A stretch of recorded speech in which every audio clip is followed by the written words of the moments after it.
Hello students, this is Ravi sir taking mathematics देवशय international school.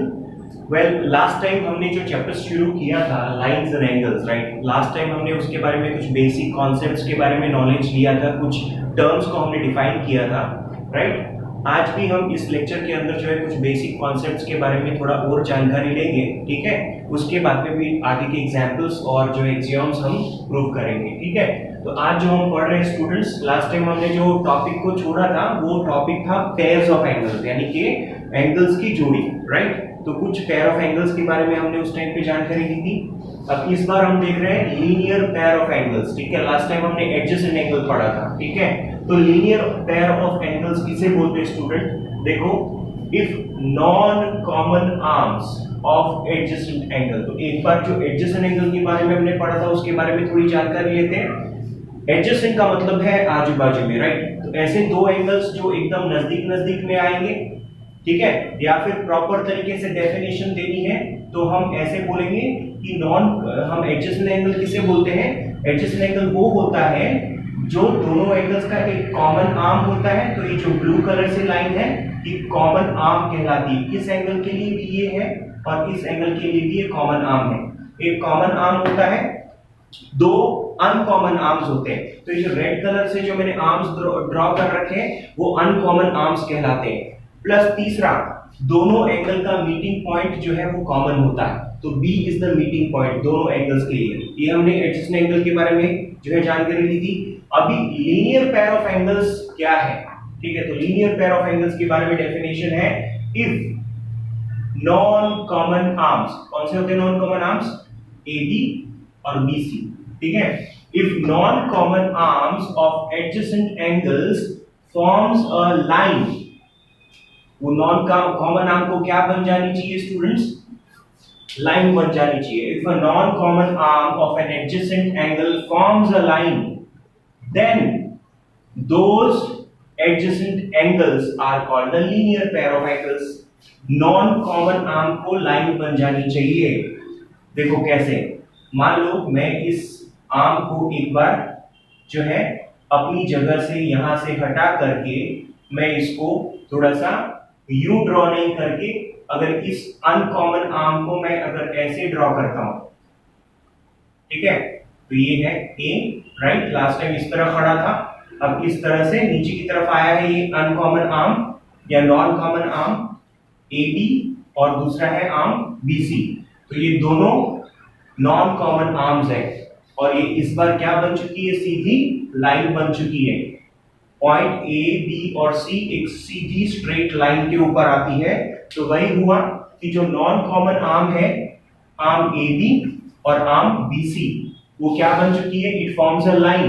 तो यहाँ पे एक सीधी स्ट्रेट लाइन बन चुकी है। तो इस केस में ये दोनों एंगल एडजेसेंट एंगल तो कहलाएंगे क्योंकि दोनों आजू बाजू में है, लेकिन ये लीनियर पेयर ऑफ एंगल्स भी कहलाएंगे। लीनियर का मतलब होता है सीधा, ठीक है।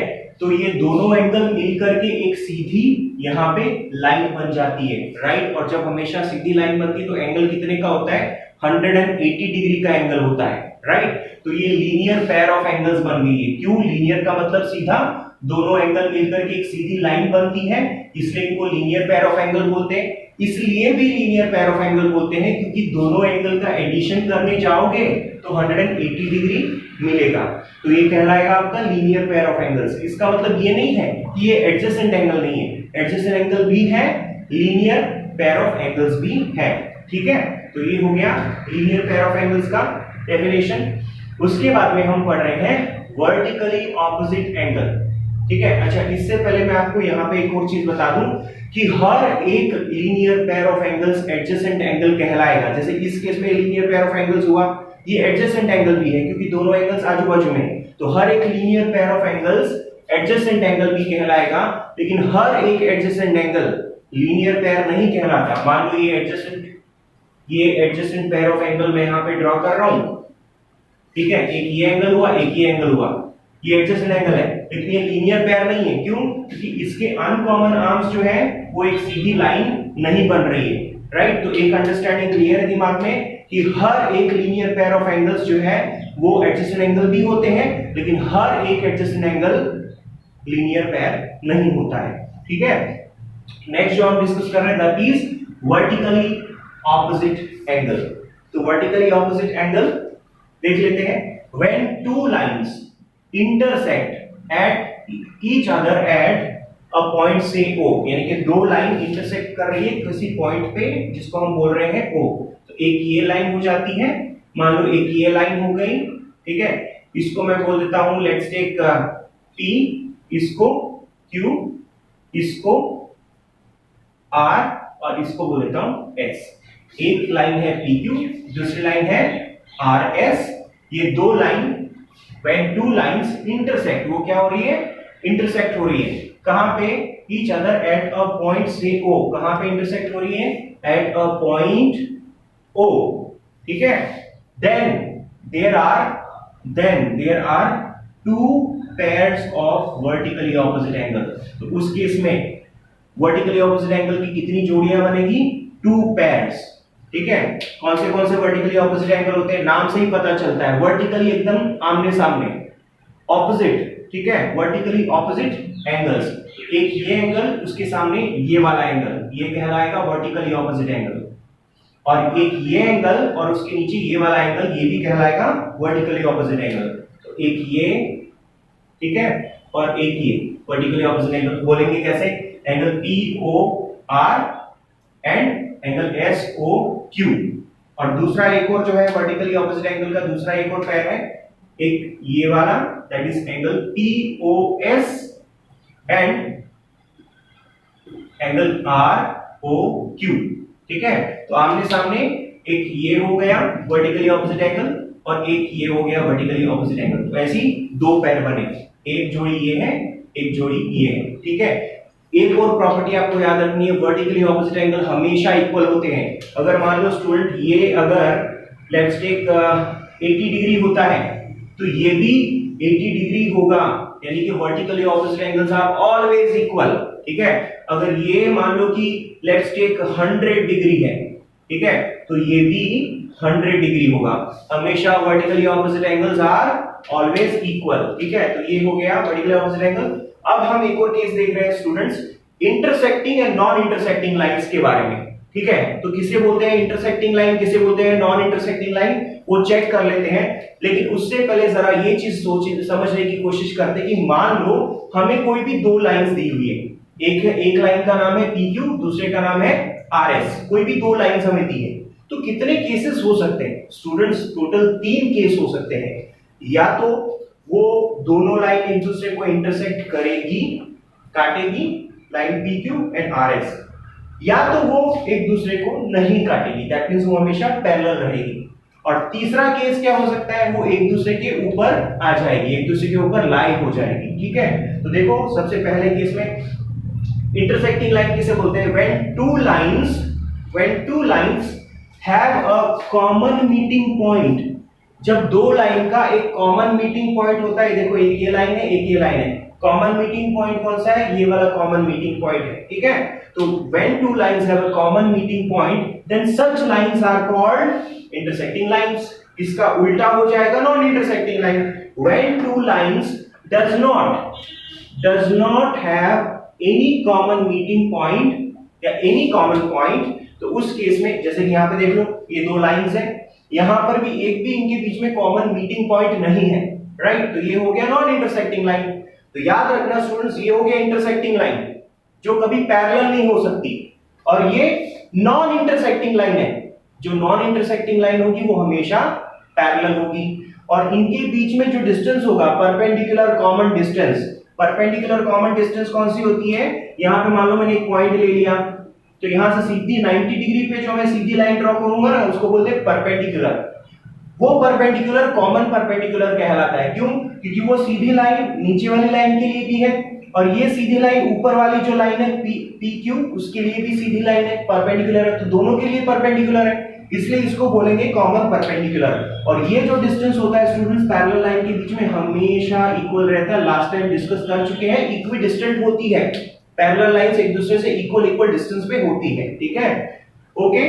और लास्ट वाला केस है जहां पे लाइंस जो है एक दूसरे के ऊपर आ जाएगी। ओके स्टूडेंट्स, अब जो है हम कुछ एक्सियोम्स पढ़ेंगे, ठीक है, और एक्सियोम्स के फिर कॉन्वर्स भी पढ़ेंगे, और उसके बाद में हम पहला जो थ्योरम हमारे चैप्टर का दैट इज थ्योरम 6.1 वो हम फिर इसके बाद में लेने वाले हैं। तो सबसे पहले स्टूडेंट जो एक्सियोम 6.1 है और एक्सियोम 6.2 है, मैं आपको पहले से ही बता दूं कि ये दोनों एक दूसरे के कॉन्वर्स है। कॉन्वर्स मतलब इनवर्स भी बोल सकते हैं आप, उल्टा बोल सकते हो, ठीक है, जस्ट उल्टा केस। ओके, तो सबसे पहले हम एक्सियोम 6.1 देख लेते हैं, फिर एक्सियोम 6.2 देख लेंगे जो उसका कॉन्वर्स है, और फिर दोनों का हम जो है नीचे कंक्लूजन देने वाले हैं, ठीक है। तो सबसे पहले एक्सियोम 6.1 क्या बोल रहा है, ये बोल रहा है if a ray stands on a line, if a ray stands on a line. तो चलो उस हिसाब से हम अपना डायग्राम ड्रॉ करते हैं। एक हमने लाइन जो है ड्रॉ कर दी है, ठीक है। If a ray stands on a line, अब इसके ऊपर मैं कोई भी जो है रे ड्रॉ कर देता हूं। ओके, ये हो गई एक रे, और जैसे स्टूडेंट्स इस स्ट्रेट लाइन के ऊपर मैंने एक रे जो ड्रॉ किया है, हमारे यहाँ पे दो एंगल्स का फॉर्मेशन हो चुका है, एक ये और एक ये, ठीक है। Okay, if a ray stands on a line then the sum of two adjacent angles so formed is 180 degree। that means यहाँ पे जो दो एंगल बन रहे हैं जिनको हम क्या बोलते हैं, एडजेसेंट एंगल, तो उन दोनों एडजेसेंट एंगल का एडिशन जो होगा वो जो है 180 होगा। इन दोनों एंगल का एडिशन कितना हो जाएगा, 180 डिग्री हो जाएगा। ये हमारा एक्सियोम 6.1 बोल रहा है if a ray stands on a line then the sum of two adjacent angles so formed is 180 degree, ठीक है। तो इसका मतलब ये हुआ, अच्छा इससे पहले हमने ये पढ़ रखा था कि कभी भी कोई दो एडजेसेंट एंगल का एडिशन 180 डिग्री हो तो उस केस में जो है एक हम उन एंगल्स को जो है एडजेसेंट एंगल के साथ साथ में एक और नेमिंग करते हैं, that is a linear pair angles, ठीक है। क्यों? क्योंकि दोनों एंगल्स मिल करके एक सीधी लाइन बन रही है, इसलिए हम क्या बोलते हैं, linear pair of angles. So we know when the sum of two adjacent angles is 180 degree, हम जानते हैं कि जब भी दो एडजेसेंट एंगल का एडिशन 180 डिग्री आता है, जो कि उस केस में आया है, then they are called linear pair angles. तो ऐसे वाले दोनों एडजेसेंट एंगल क्या कहलाएंगे, लीनियर पेयर एंगल्स कहलाएंगे, क्योंकि दोनों का एडिशन 180 डिग्री आया है। We can also write the converse of axiom 6.1। ये जो 6.1 हमने एक्सियोम पढ़ा उसका हम कॉन्वर्स भी पढ़ सकते हैं। क्या था 6.1, एक बार फिर से देख लेते हैं। जब भी एक सीधी लाइन के ऊपर एक रे जो है स्टैंड होती है, if a ray stands on a line, उस केस में sum of the adjacent angle is so formed is 180 degree, और फिर दोनों एडजेसेंट एंगल उस केस में लीनियर एंगल्स भी कहलाएंगे, लीनियर पेयर ऑफ एंगल्स भी कहलाएंगे। अब देख लेते हैं कॉन्वर्स। उस केस में सबसे पहले मेंशन क्या हुआ, if a ray stands on a line, तो यहाँ पे उल्टा शुरू होगा, if the sum of two adjacent angle is 180 degree, ठीक है। If the sum of two adjacent angle is 180 degree then the ray stands on a line, ठीक है।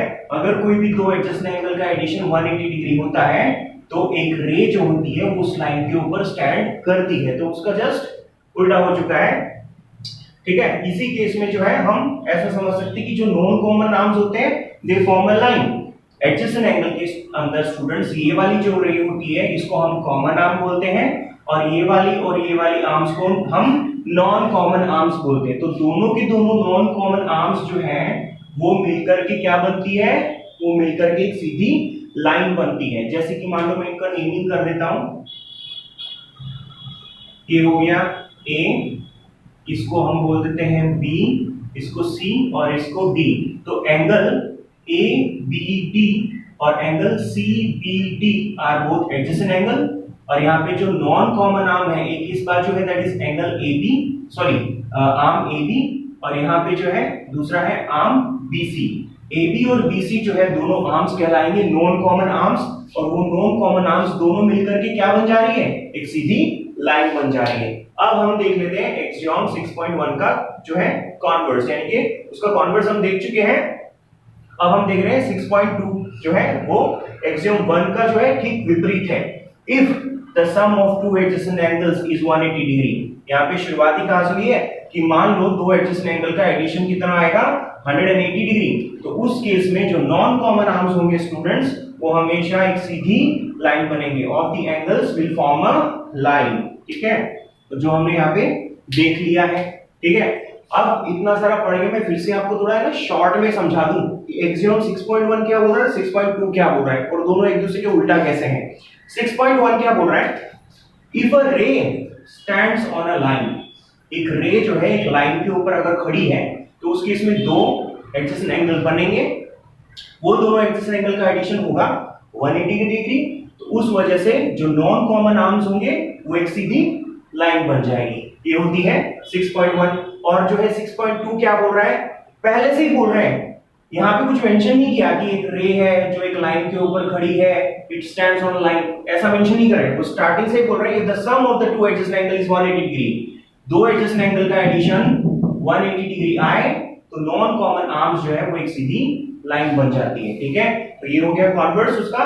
अब 6.1 एक्सियम और 6.2 एक्सियम जो है उन दोनों को एक साथ में जो है कंबाइन करके जो है कंक्लूजन दिया गया है कि दोनों एक्सियम पढ़ के और ऑब्वियस रीजंस की वजह से हम इन दोनों एक्सियम्स को 6.1 को और 6.2 को एक साथ में स्टूडेंट्स हम बुलाते हैं लीनियर पेयर एक्सियम्स। ठीक है, so for obvious reasons the two axioms about together, यानी कि एक साथ में दोनों एक्सियम्स को हम क्या बोलेंगे, लीनियर पेयर एक्सियम्स।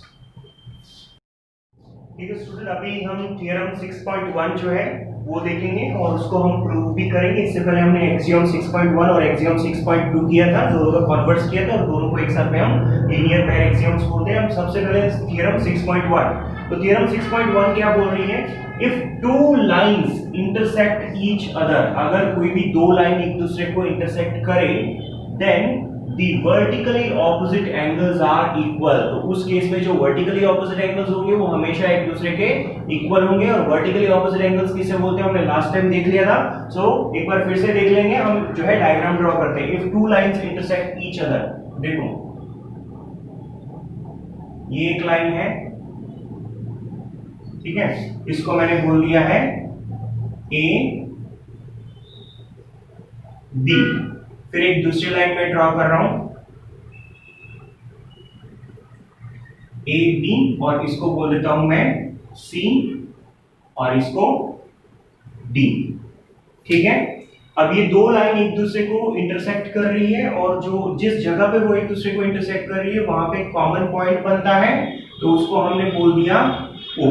ठीक है, अब स्टूडेंट्स यहाँ पे वर्टिकली ऑपोजिट एंगल्स कौन से हैं, एक ये एंगल, इसके ऑपोजिट में ये एंगल, ये दोनों जो है वर्टिकली ऑपोजिट एंगल कहलाते हैं। ठीक है, तो एक ये एंगल हो गया और एक ये एंगल हो गया, इनको वर्टिकली ऑपोजिट एंगल्स बोलते हैं।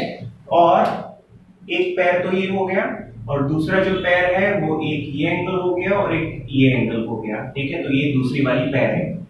थ्योरम के अंदर ऐसा बोला है कि जब भी इस तरह से दो लाइन एक दूसरे को इंटरसेक्ट करती है तो उस केस में जो वर्टिकली ऑपोजिट एंगल्स होते हैं वो एक दूसरे के इक्वल होते हैं। दैट मींस अगर ये 30 डिग्री है तो ये भी 30 डिग्री होगा। ठीक है, अगर ये मान लो कि 50 डिग्री है तो ये भी 50 डिग्री होगा। Vertically opposite angles are always equal. तो ये चीज हमें प्रूव करनी है। तो सबसे पहले स्टूडेंट्स हम जो है प्रूव करते हैं, तो प्रूफ वाले सम्स में हम सबसे पहले जो है गिवन के अंदर सबसे पहले इंफॉर्मेशन लिखते हैं। ठीक है, तो जो जो चीज हमें दी होती है दैट वी विल राइट। ठीक है, तो गिवन के अंदर हमें क्या दिया है, सिर्फ इतना बताया है, two lines intersect each other, तो हम वही लिख देंगे। गिवन में क्या दिया है, सिर्फ इतना दिया है, two lines intersect each other.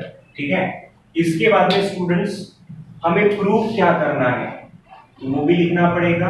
That means to prove,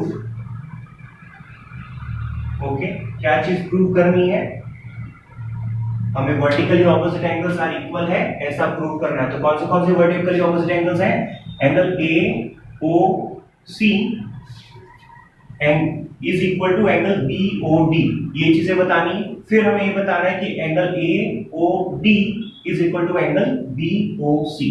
ठीक है, तो ये चीज हमें यहाँ पे प्रूव करनी है। क्या क्या, angle A O C AOC is equal to angle BOD।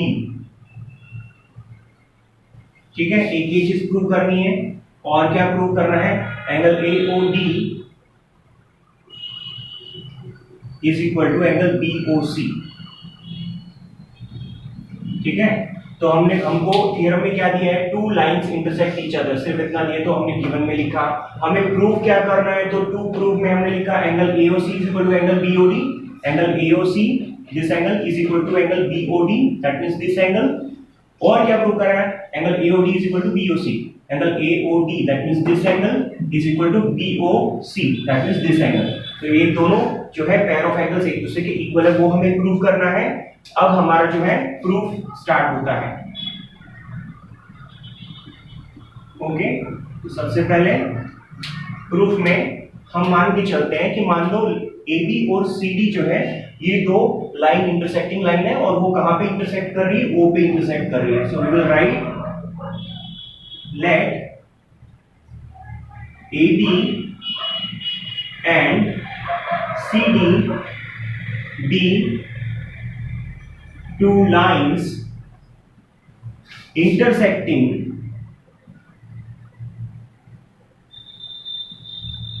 कहां पे intersecting at O। Let be AB and CD be two lines intersecting at O। तो उस केस में students we have two pairs of vertically opposite angles। ठीक है, मैंने short में लिखा है, बट आपको नहीं लिखना है शॉर्ट में, vertically opposite angles। तो उस केस में हमारे पास में दो जो है पैर्स बनते हैं vertically opposite angles के। कितने पैर, टू पैर्स। पहला हम लिख देते हैं रोमन नंबर 1 करके, कौन सा पैर बनता है, एक ये एंगल और एक ये एंगल। इस एंगल को बोलेंगे एंगल AOC, उसको BOD। ठीक है, तो angle AOC and angle BOD, एक ये बनता है, दूसरा पैर कौन सा बनता है, ये वाला और ये वाला, angle AOD angle BOC, AOD and angle BOC। ठीक है, तो इस केस में we have two pairs of vertically opposite angle, और दोनों के दोनों जो है पैर हमने बता दिए हैं। अब students now as you can clearly see ray OA, सिर्फ OA को हम देखेंगे तो यहाँ पे O पे एंड पॉइंट है और A पे जो है आगे एरो हेड है, तो ये जो है रे कहलाएगा। तो ये जो OA जो रे है ये CD के ऊपर जो है स्टैंड करती है, राइट। तो रे OA, और रे OA को कैसा लिखते हैं, ऐसा। ठीक है, रे OA stands on line CD, कौन सी लाइन CD। ठीक है, तो अगर ये रे इस लाइन के ऊपर स्टैंड करती है तो ये दोनों एंगल जो है, ये दोनों एंगल मिल करके लीनियर पेयर बनाएंगे और उनका एडिशन 180 डिग्री होगा। तो हम लिख सकते हैं this angle plus this angle is equal to 180 degree. तो angle AOC plus angle AOD। ठीक है, angle therefore angle AOC plus angle AOD is equal to 180 degree. ठीक है, इसको हम जो है इक्वेशन 1 बोल देंगे, और फिर हम यहाँ पे रीजन लिखेंगे क्यों ऐसा आया, दोनों एंगल मिलकर के 180 डिग्री हुआ, ये दोनों मिलकर के, क्योंकि linear pair axis, linear pair axis. ठीक है, ओके। अब इसके बाद में अगेन जैसे OA रे था वो CD के ऊपर स्टैंड करता है, उसी तरीके से स्टूडेंट्स OD जो रे है, O से लेके D, ये जो रे है AB के ऊपर स्टैंड करता है। ठीक है, तो रे OD स्टैंड्स ऑन AB, रे OD stands on AB, line AB। तो उस केस में भी हम बता सकते हैं जब ये रे इस लाइन पे स्टैंड करती है तो इन दोनों का एडिशन भी 180 डिग्री होगा, क्योंकि लीनियर पेयर्स है वो। ठीक है, तो फिर एंगल AOD एंगल BOD। ठीक है, therefore angle AOD plus angle BOD is equal to 180 degree. तो ये हो गया इक्वेशन 2, और यहां पर भी स्टूडेंट्स रीजन सेम ही होना चाहिए, दैट इज लीनियर पेयर एक्सियोम्स। ठीक है, अब स्टूडेंट्स दो इक्वेशन हमारी बन चुकी है, अब इन दोनों इक्वेशन को हम कंपेयर कर रहे हैं। Comparing 1 and equation 2 we have, हम इक्वेशन 1 और इक्वेशन 2 को कंपेयर कर रहे हैं। अब देखना स्टूडेंट, इक्वेशन 1 बोल रही है AOC plus AOD 180 degree, equation 2 बोल रही है angle AOD plus angle BOD वो भी 180 डिग्री। मतलब स्टूडेंट्स दोनों की दोनों इक्वेशन का जो आपको राइट हैंड साइड दिख रहा है दैट इज इक्वल। तो हम इन दोनों इक्वेशन को कंपेयर करके ये बता सकते हैं कि उनके लेफ्ट हैंड साइड भी जो है वो इक्वल होंगे। जब भी कोई दो इक्वेशंस में, दोनों के दोनों इक्वेशंस में उनका RHS इक्वल हो तो उनका LHS भी जो है इक्वल हो जाएगा, उनको भी हम कंपेयर कर सकते हैं। वो रीजन हमने एक एक्सियोम में पढ़ा है और इसके बाद में रीजन में हम वो एक्सियोम भी लिख देंगे। ठीक है, तो चलो सबसे पहले इन दोनों इक्वेशन को कंपेयर कर लेता हूं। Angle AOC plus AOD, angle AOC plus angle AOD is equal to this thing LHS is equal to this LHS AOD plus BOD, angle AOD plus angle BOD। ठीक है, अब यहाँ पे देखो इस इक्वेशन में स्टूडेंट्स AOD और यहाँ से AOD दोनों एंगल कट हो गए, सिर्फ ये दो बचा। हमने RHS इक्वल है ऐसा करके हमने LHS को कंपैरिजन कर दिया कि अगर उनके RHS इक्वल होंगे तो उनके LHS भी इक्वल होंगे। इसका एक रीजन एक एक्सियोम में हम पढ़ते स्टूडेंट्स, कौन सा एक्सियोम है? Because things which are equal to the same thing are equal to one another। ठीक है, things which are equal to the same thing, things which are equal to the same thing are equal to one another। This thing is equal to this, again this thing is equal to this, that means these two are also equal। ठीक है, अब हमने comparison करके दो angles को cancel किया तो finally actually क्या बचता है students? Angle AOC is equal to angle BOD, angle AOC is equal to angle BOD। ठीक है, angle AOC is equal to angle BOD, angle AOC that means this is equal to BOD, this that means these two angles are equal। हमने एक पैर जो है वो equal बता दिया है। ठीक है, vertically opposite angles are equal. अब हमें ये बताना है that is angle AOD is equal to angle BOC, second वाला पैर ये बता चुके हैं, ये भी बताना है। तो स्टूडेंट इसके लिए भी इतना सारा हमें फिर से करने की जरूरत नहीं है, हम सिंपली लिख सकते हैं सिमिलरली। सिमिलरली दूसरा वाला पैर कौन सा है? That is AOD is equal to angle BOC,